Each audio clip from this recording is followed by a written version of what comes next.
Assalamualaikum warahmatullahi wabarakatuh. Selamat pagi. Apa kabar semuanya? Semoga kita semua selalu sehat ya dan tetap semangat untuk mengikuti pembelajaran pada pagi hari ini. Pada pertemuan sebelumnya, kita sudah selesai membahas tentang angka penting dan notasi ilmiah. Dan pada pagi hari ini kita akan belajar besaran vektor dan skalar. Sebelum kita memasuki pembelajaran, maka kita juga harus mengetahui apakah tujuan pembelajaran pada pagi hari ini. Yang pertama, siswa dapat memahami konsep vektor dan skalar. Yang kedua, siswa dapat menggambarkan vektor dan komponen vektor. Yang ketiga, siswa dapat menguraikan vektor. Dan yang terakhir, siswa dapat mengetahui metode penjumlahan dan pengurangan vektor. Jadi, pada pagi hari ini kita hanya akan membahas sebatas ini saja ya. Oke. Coba perhatikan gambar berikut. Apakah kalian sudah pernah melakukan kegiatan itu? Pasti semuanya sudah tahu. Apalagi kegiatan ini sering kali dilaksanakan ketika bulan-bulan Agustus. Ya, betul, ini adalah kegiatan tarik tambang. Besaran apa yang ada pada kegiatan tarik tambang tersebut? Apakah kalian sudah tahu bahwa ketika kalian melakukan tarik tambang, itu juga salah satu bentuk dari penerapan suatu besaran? Dan apakah besaran itu memiliki arah?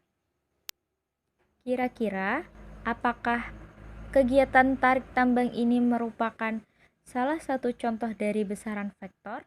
Atau justru adalah contoh dari besaran skalar? Oke, kita langsung saja memasuki materinya tentang besaran vektor dan skalar. Kita harus mengetahui dulu perbedaan antara besaran vektor dan skalar. Apakah kalian sudah mengetahuinya? Oke, kita bahas saja ya.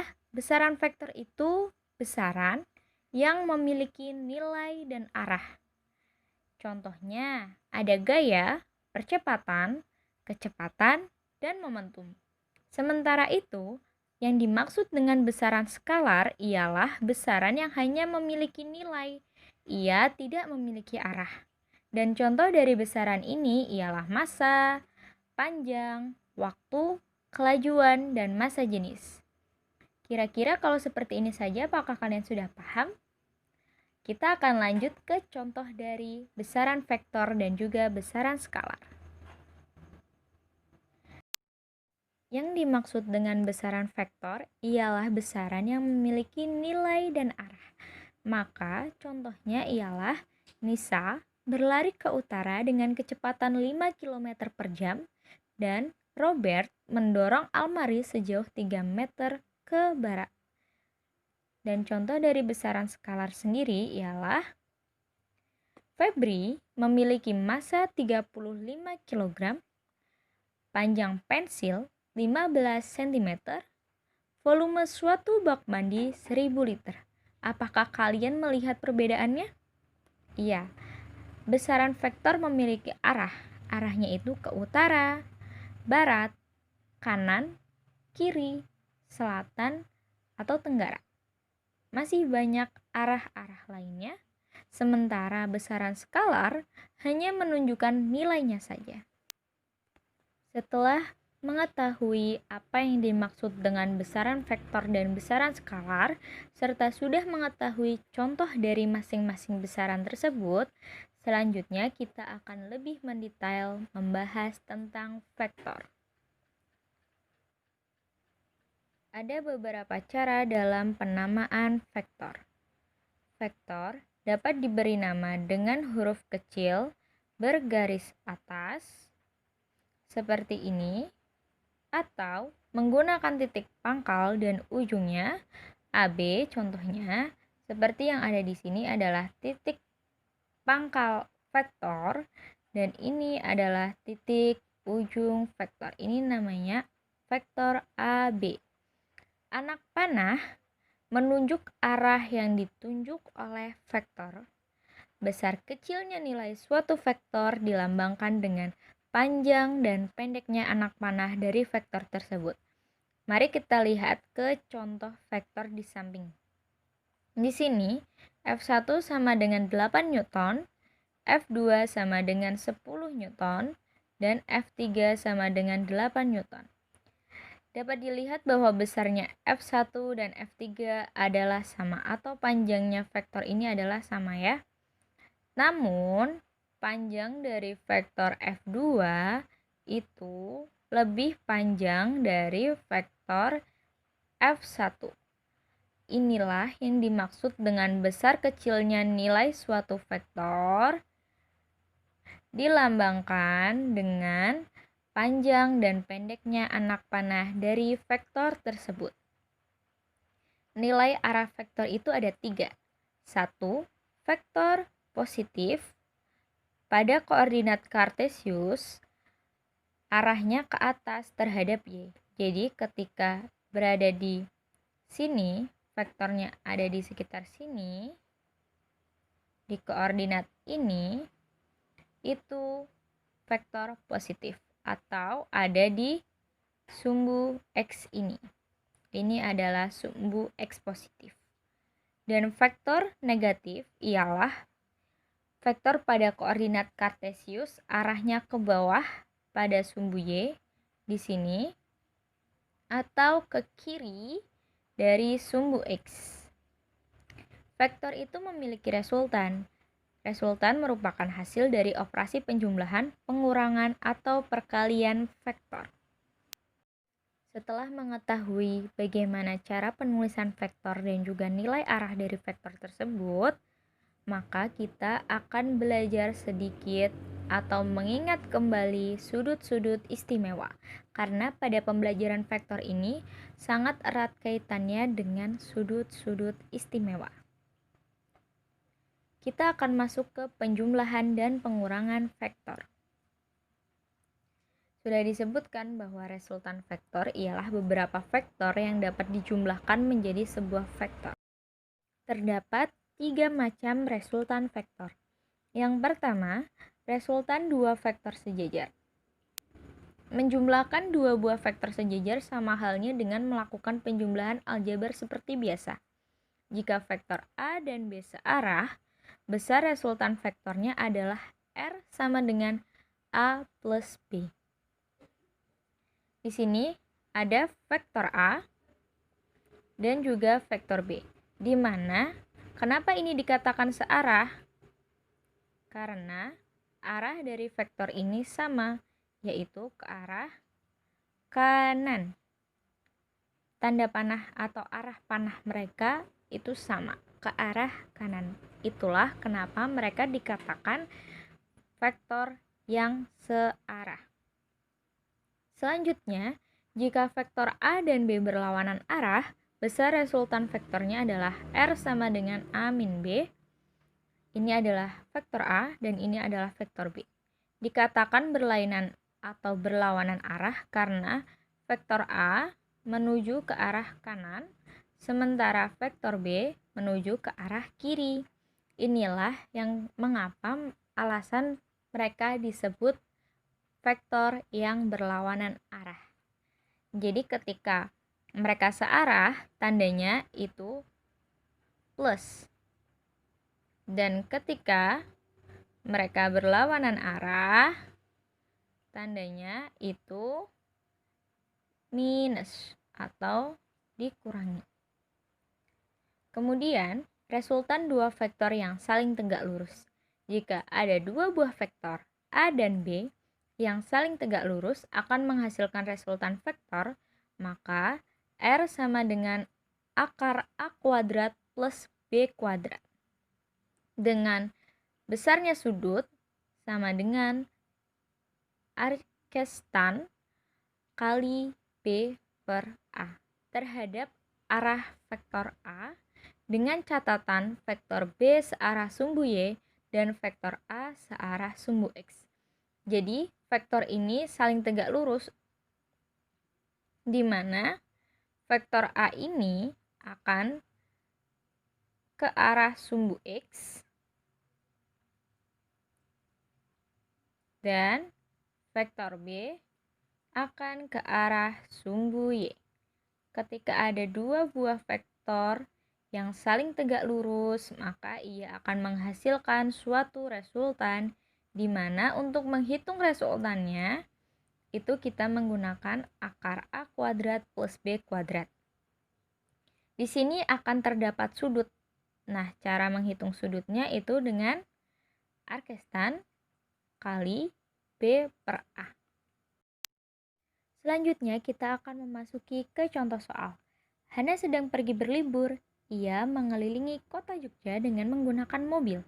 Di 2 jam pertama, Hana bergerak lurus ke timur dan menempuh jarak sejauh 50 km.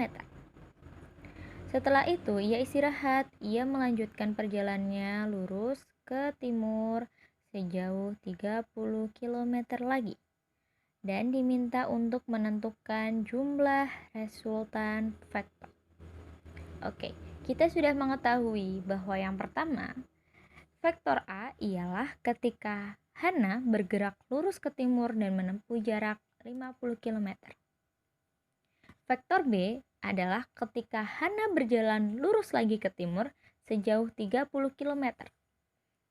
Yang ditanyakan jumlah resultan vektornya. Maka kita harus menggambar vektor A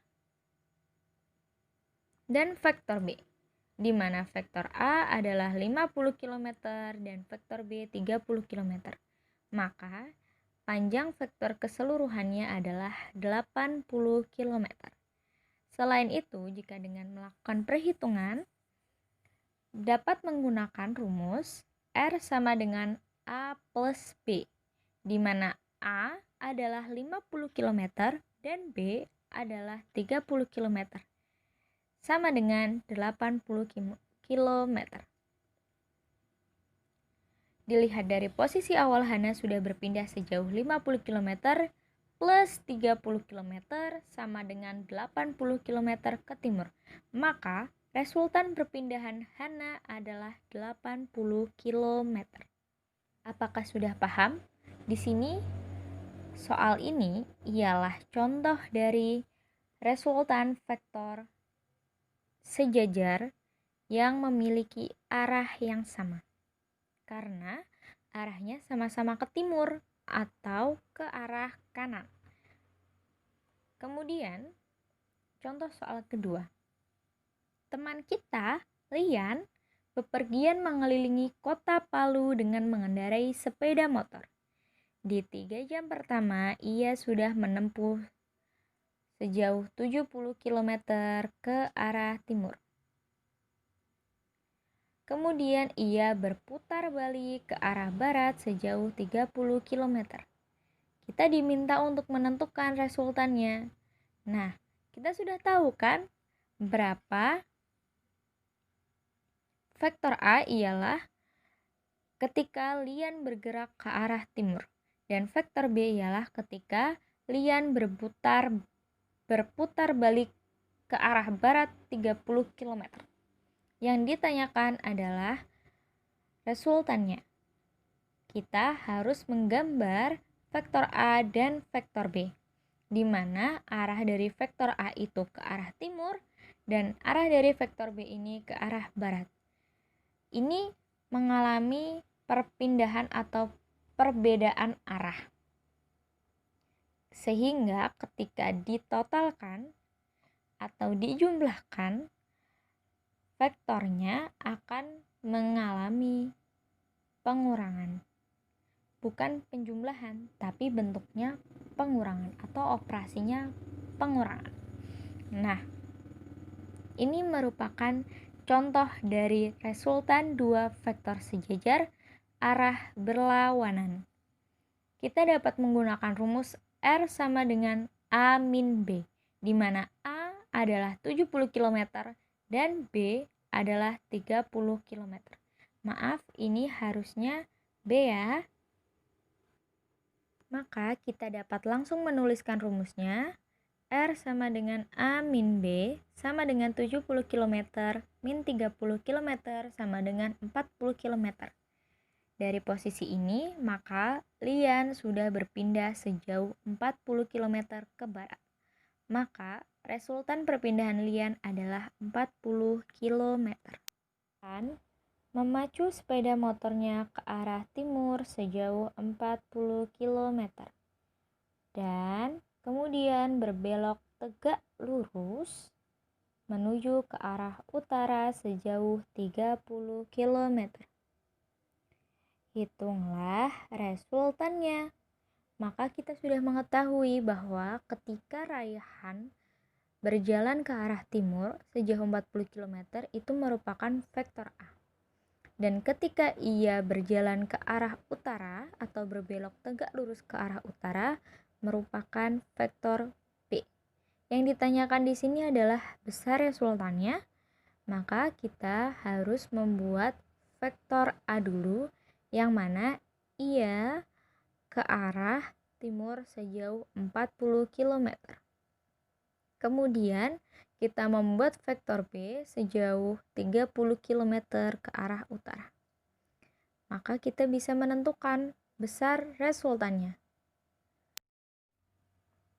Kita dapat menggunakan rumus R sama dengan akar A kuadrat ditambah B kuadrat, di mana besarnya A adalah 40 dan besarnya B adalah 30. Dan ketika dimasukkan angkanya menjadi akar 1600 ditambah 900 sama dengan akar 2500. Dan akar dari 2500 adalah 50. Dengan arah sudutnya ini atau tetanya sama dengan arkestan dikali 30/40. Arkestan dikali 3/4. Nilai 3/4 dari arkestan itu adalah sudut 37 derajat. Maka arahnya 37 derajat dari arah timur.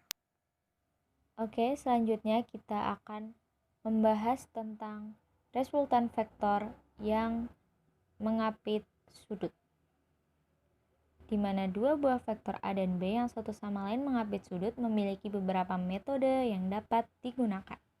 Metode yang pertama ialah metode segitiga, di mana ada vektor F1 dan vektor F2, maka ketika mencari besar resultannya, ia akan menjadi R sama dengan F1 ditambah F2.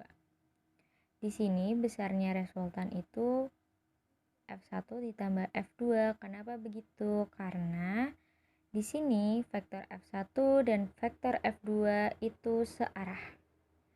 Di sini ada vektor F1 dan di sini ada vektor F2. Ketika mencari resultannya, mereka tinggal dijumlahkan. Selanjutnya ada vektor F1 dan vektor F2. Ketika untuk mencari resultannya, ia akan menjadi F1 dikurangi F2. Mengapa demikian? Karena di sini kita melihat bahwa arah dari vektor F1 dan vektor F2 ini berlawanan, sehingga ketika mencari resultannya itu mereka dikurangi. Langsung saja kita akan lanjut ke contoh soalnya. Sebuah pesawat terbang ke arah utara dengan kecepatan 200 meter per second. Angin bertiup dari samping ke arah timur dengan kecepatan 50 meter per second. Hitunglah resultan kecepatan pesawat tersebut. Maka di sini kita tahu bahwa ketika pesawat ini bergerak ke arah utara dengan kecepatan 200 meter per second, itu merupakan vektor 1 atau F1, dan ketika dia ada angin yang bergerak ke arah timur dengan kecepatan 50 meter per second merupakan vektor kedua atau F2. Nah, yang ditanyakan besar resultan kecepatannya atau V. Maka kita harus membuat vektornya di mana segitiga yang ada ini ia menggunakan teorema Pythagoras. Dalam menggunakan teorema Pythagoras, kita menggunakan rumus V kuadrat sama dengan F1 kuadrat ditambah F2 kuadrat. Dan jika dimasukkan angkanya, V kuadrat sama dengan 200 kuadrat ditambah 50 kuadrat. Sama dengan 40.000 ditambah 2.500 dan hasilnya 42.500. Bagaimana ketika mencari kecepatannya saja atau V-nya saja? Maka V sama dengan akar dari 42.500 sama dengan 206 meter per second. Maka resultan kecepatan pesawat tersebut adalah 200 meter per second. Setelah membahas contoh soal ini, kita akan lanjut ke metode jajar genjang, di mana ada vektor F1 dan vektor F2 dibentuk berhimpit untuk menjadi jajar genjang, dan kalian perhatikan arah dari vektor F1 dan F2 ini searah. Maka besar resultannya dapat dicari dengan akar F1 kuadrat ditambah F2 kuadrat ditambah 2 kali F1 F2 cos theta, dan ketika ada vektor lain di mana F1 dan F2-nya itu berlainan arah, maka besar resultannya dicari dengan akar F1 kuadrat ditambah F2 kuadrat dikurangi 2 F1 F2 cos theta. Untuk lebih memahami materi tentang metode jajar genjang ini, kita akan langsung saja ke contoh soalnya. Di sini ada dua buah vektor yang masing-masing vektornya memiliki besar 8 Newton dan 6 Newton. Tentukan nilai resultan kedua vektor itu jika titik pangkalnya berhimpit dan membentuk sudut 60 derajat. Oke, kita sudah mengetahui bahwa besarnya F1 itu 8 Newton dan besarnya F2 itu 6 Newton, di mana sudutnya itu 60 derajat. Yang ditanyakan ialah resultan kedua vektornya. Maka kita harus membentuk vektornya terlebih dahulu. Ketika sudah, kita bisa langsung menjawabnya, di mana besarnya R sama dengan akar F1 kuadrat ditambah F2 kuadrat ditambah 2 kali F1 F2 cos theta, di mana F1 kuadrat yaitu 8 kuadrat dan F2 kuadrat ialah 6 kuadrat. Ketika sudah dijumlahkan menjadi akar 124. Selanjutnya kita akan membahas tentang metode poligon. Metode poligon atau segi banyak merupakan suatu metode dengan cara memindah-mindahkan vektor ke ujung vektor lainnya. Misalnya ada vektor F1, vektor F2, dan vektor F3. Ketika ingin mencari besar resultannya, kita dapat memindah-mindahkan sehingga berbentuk seperti ini. R sama dengan F1 ditambah F2 ditambah F3. Selanjutnya kita akan membahas metode analitis, yaitu metode dengan cara menguraikan gaya-gayanya ke sumbu yang saling tegak lurus. Di sini ada sumbu Y dan juga sumbu X.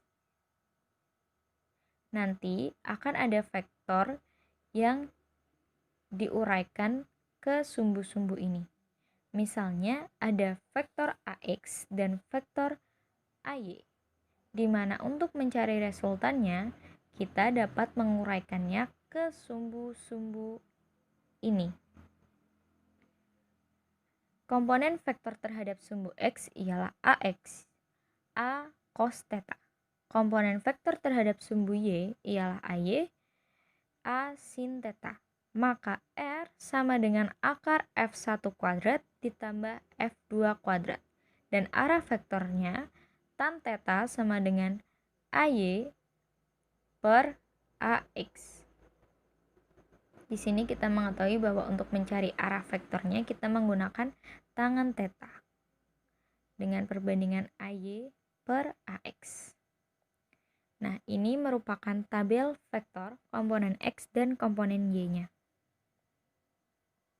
Kita langsung ke contoh soal. Ada 4 buah gaya yang bekerja pada satu titik tangkap. F1 sama dengan 12 Newton dengan sudut apit 45 derajat, F2 24 Newton dengan sudut apit 90 derajat, F3 18 Newton dengan sudut apit 120 derajat, dan F4 15 Newton dengan sudut apit 180 derajat terhadap sumbu ekspositif. Kita diminta untuk menentukan besar dan arah resultannya. Yang pertama kita mengetahui bahwa F1 sama dengan 12 Newton dengan sudutnya 45 derajat. F2 24 Newton dengan sudutnya 90 derajat. F3 18 Newton dengan sudutnya 120 derajat. Dan F4 15 Newton dengan sudut apitnya 180 derajat.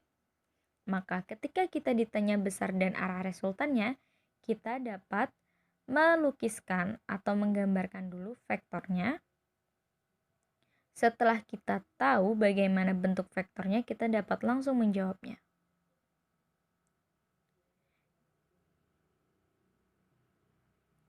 Terima kasih sudah mengikuti pembelajaran pada pagi hari ini. Semoga apa yang kita pelajari dapat bermanfaat. Saya akhiri. Wassalamualaikum warahmatullahi wabarakatuh.